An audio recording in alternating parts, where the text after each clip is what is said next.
Vanya Wasim. Recently, I got admission in MBBS. I got 191 marks in National MDCAT in 2021 and my aggregate was 94.49%. I got admission in Allama Iqbal Medical College, Lahore. That was my second attempt. In my first attempt, I got 180 marks with an aggregate of 90.36 and this was my second attempt. So today I will tell you about how can you get admission in MBBS and how can you ace it. First of all, I will tell you कि मेरी first attempt में क्या mistakes थी. तो first attempt में मेरी mistakes ये थी कि मैंने फेडरल को स्टडी नहीं किया था और काफ़ी ज़्यादा पेपर उसमें से आया था. मैंने पीटीबी को प्रिपेयर किया था और उसके कॉन्सेप्ट से. सो या आई डिडंट प्रिपेयर फेडरल, तो वो बहुत इम्पोर्टेंट है, उसमें से काफ़ी पेपर आया था. सेकंड अटेम्प्ट मैंने सब्जेक्ट्स भी इम्प्रूव किए थे, इस वजह से मैंने पहले तैयारी उन सब्जेक्ट्स की थी, इम्प्रूवमेंट की और उसके बाद मैंने MDCAT की तैयारी की थी लास्ट में. MDCAT की तैयारी के लिए आपके पास आपके 4 सब्जेक्ट्स होते हैं, लेकिन इस दफ़ा लॉजिकल रीजनिंग भी है तो उसको भी आपने प्रिपेयर करना है.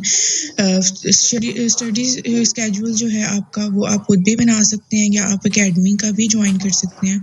जो एकेडमी का होता है आप उसे फॉलो कर सकते हैं. मैंने एकेडमी का फॉलो किया था, उस हिसाब से मैंने तैयारी की थी कि एक दिन में आप कितना पढ़ें. स्टडी आवर्स जो होते हैं आप और मैंने कभी घंटे देख के तैयारी नहीं की, तो आप एक दिन के लिए अपना टास्क रख सकते हैं कि आप उस टास्क को कंप्लीट करें एक दिन में और फिर आप उसकी प्रैक्टिस करें.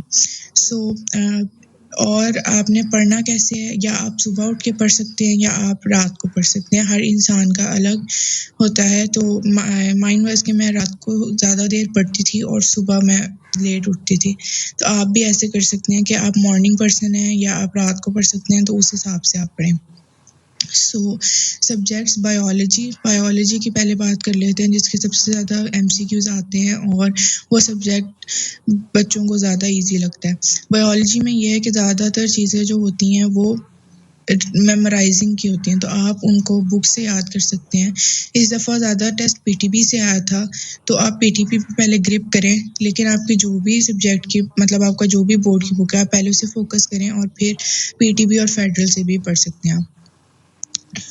बायोलॉजी के लिए ये है कि आप पहले लेक्चर लें और उसका कॉन्सेप्ट समझें, फिर आप उसे बुक से पढ़ें और उसके बाद आप उसके प्रैक्टिस MCQs करें. और जो आपका MCQs गलत हो जाता है उस चैप्टर के साथ आप वो MCQs लिख लें, ताकि जब आप दोबारा बुक खोलें या आप रिवाइज करें तो वो आपको मेमोराइज हो जाए. बायोलॉजी के अंदर ज़्यादा फैक्चुअल चीज़ें होती हैं, तो आप उन फैक्ट्स को बार बार रिवाइज कर सकते हैं. कॉन्सेप्ट्स भी होते हैं, लेकिन बायोलॉजी में ज़्यादातर ये है. तैयारी आप प्रैक्टिस MCQs आप PMC के भी करें और किसी भी एकेडमी के भी कर सकते हैं आप. मैंने स्टेप को फॉलो किया था, उनके टेस्ट किए थे और प्रैक्टिस MCQs, और आप किप्स से भी कर, जहाँ से आपको कोई सोर्स मिले ज़्यादा से ज़्यादा आप सॉल्व कर सकते हैं. सेकंड वन इज़ केमिस्ट्री के 3 पार्ट्स होते हैं, ऑर्गेनिक, इनऑर्गेनिक और फिजिकल. ऑर्गेनिक जो होती है वो ज़्यादातर बच्चों को मुश्किल भी लगती है, लेकिन उसमें ऐसी कोई मुश्किल नहीं होती है. आपके कॉन्सेप्ट्स ठीक हैं, आपको रिएक्शंस आते हैं या आपको मैकेनिज्म समझ आ गया तो वो आपके लिए बहुत ईजी हो जाती है. केमिस्ट्री के लिए भी यही है कि आप पहले लेक्चर ले लें, नोट्स बनाएं, उसको समझें और उसके बाद उसकी प्रैक्टिस करें और फिर MCQ सॉल्व करें. उसका भी यही है कि आपके जो MCQs गलत होते हैं आप वहाँ पे नोट कर लें. आप शॉर्ट लिस्टिंग भी कर सकते हैं अपनी ईज़ के लिए, कि जो चीज़ आपको मुश्किल लगे आप उसकी खुद शॉर्ट लिस्टिंग बनाएं, खुद समझें, उस चीज़ को नोट कर लें. इसी तरह से आपने हर सब्जेक्ट की शॉर्ट लिस्टिंग बनाती है. केमिस्ट्री के अंदर जो फिजिकल केमिस्ट्री है फर्स्ट ईयर की, उसके अंदर ज़्यादा फैक्ट्स हैं, कॉन्सेप्ट से ज़्यादा फैक्ट्स हैं, तो उन चीज़ों को समझना. एक्सेप्शंस हैं, उन एक्सेप्शंस को नोट करें, उन MCQs की प्रैक्टिस करें डिफरेंट जगह से, और उसकी भी शॉर्ट लिस्टिंग आप बना सकते हैं डिफरेंट चीज़ों की, ताकि एंड पे आपको फिर मसला ना हो. तीसरा सब्जेक्ट जो आपका आ जाता है वो है physics. Physics is mostly concepts. आपके कंसेप्ट्स जो हैं वो पक्के होने चाहिए. फिजिक्स के अंदर आपको फार्मूलाज आने चाहिए और उन फार्मूलाज को अप्लाई कैसे करना है वो आना चाहिए. पहले जो UHS का पेपर आता था उसके अंदर ये होता था कि डिफरेंट फार्मूलाज डिराइव करके आपने आंसर निकालना होता था. एक क्वेश्चन के अंदर 2-3 फार्मूलाज अप्लाई हो रहे होते थे. लेकिन जो इस साल नेशनल MDCAT का पेपर है उसमें फिजिक्स इतनी ज़्यादा मुश्किल नहीं थी, बेसिक थिंग्स थी और आउट ऑफ सिलेबस भी था. तो आपको यही मशवरा है कि आप एक्स्ट्रा चीज़ें भी प्रिपेयर करें। फिज़िक्स के अंदर ये है कि आप सबसे पहले फार्मूला याद करें, अपनी बुक के अंदर जो आपकी थ्योरी बेस्ड चीज़ें हैं उनको हाईलाइट करें, उनको पढ़ें। पहले आप लेक्चर नोट कर लें, फार्मूलाज रिमेंबर करें, मेमोराइज करें, उसको रिवाइज करते रहें। फिज़िक्स के अंदर भी आप प्रैक्टिस करें, ज़्यादा से ज़्यादा प्रैक्टिस करें एमसीक्यूज़ की, और उनको रिवाइज करते रहें चीज़ों को। प्रैक्टिस आपने ये करनी है कि आपको समझ आए। अगर आप न्यू हैं, फ्रेशर हैं, तो आपको शुरू में फिज़िक्स बहुत मुश्किल लगेगी, आपको अप्लाई नहीं करना हो रहा, लेकिन जब आपके दिमाग उसको रिसीव करना, आपको समझ आना स्टार्ट हो जाती है, तो आपको आसान लगना शुरू हो जाता है। तो आपने देखना है कि फार्मूला कैसे अप्लाई हो रहा है। पहले क्वेश्चन को देखते ही आपने देखना है कि इसके अंदर डाटा क्या है, और फिर आपने सोचना है कि इस पे कौन सा फार्मूला अप्लाई होगा। इसी तरह फिजिक्स के अंदर बहुत ज़्यादा यूनिट्स होते हैं और उनकी वैल्यूज़ होते हैं, कॉन्स्टेंट्स होते हैं, शॉर्टकट्स बहुत ज़्यादा होते हैं। तो आपके टीचर्स जो चैप्टर के शॉर्टकट्स आपको लिखवाएं, जो यूनिट्स हों, आप अलहदा से उनकी शॉर्ट लिस्टिंग करें, उनको अलहदा से लिख लें, ताकि एंड पे एक दफ़ा आप जो है आराम से वो पढ़ सकें। फार्मूलाज भी इसी तरह आप हर चैप्टर के अलग-अलग लिख सकते हैं। इसी तरह आप तैयारी जो है फेडरल से करें, और फेडरल में केपीके बोर्ड की बुक यूज़ हो रही है, तो आप पीटीबी और फेडरल से दोनों से कर सकते हैं। Fourth subject is English. English जो है किसी भी टेक्स्ट बुक से नहीं आती। They are usually grammatical rules होते हैं आपके, वो ग्रामेटिकल रूल्स आप डिफरेंट बुक से पढ़ सकते हैं। किप्स की प्रिपरेशन जो बुक है वो काफ़ी अच्छी है, उसके अंदर काफ़ी अच्छे रूल्स लिखे हुए हैं, आप वो कर सकते हैं यूज़। और सर सलमान की भी एक गाइड है, केमिकल ग्रामर, आप उससे भी पढ़ सकते हैं, वो भी बहुत अच्छी है। इंग्लिश का ये होता है कि आपने पहले देखना है आपका टॉपिक क्या, लेक्चर्स लेने आप ले सकते हैं। उसके बाद आपने उन रूल्स को मेमोराइज करना है, याद करना है। कुछ चीज़ें होती हैं जो आपने याद करनी होती हैं कि ये किस तरह से अप्लाई होंगी।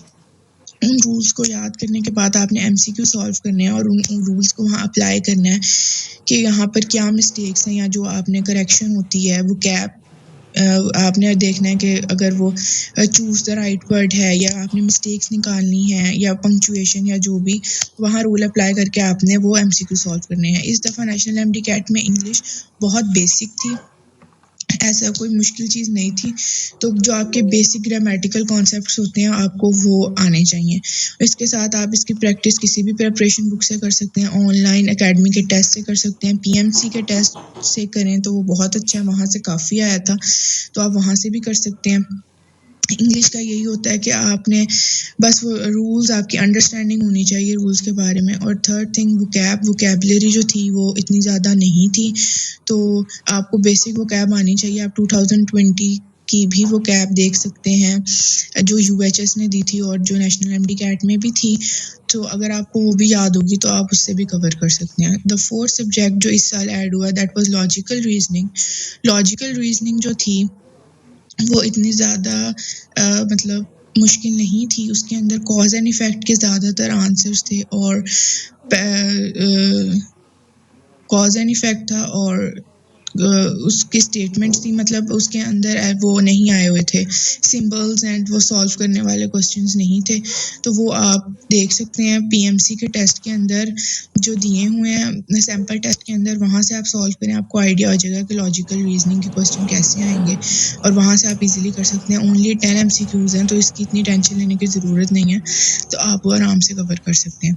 ठीक है, उसके बाद ये 4 आपके सब्जेक्ट्स हो गए, आप इनकी तैयारी ऐसे ऐसे कर सकते हैं। अब आपके पास टाइम और आपने उसको यूटिलाइज कैसे करना है।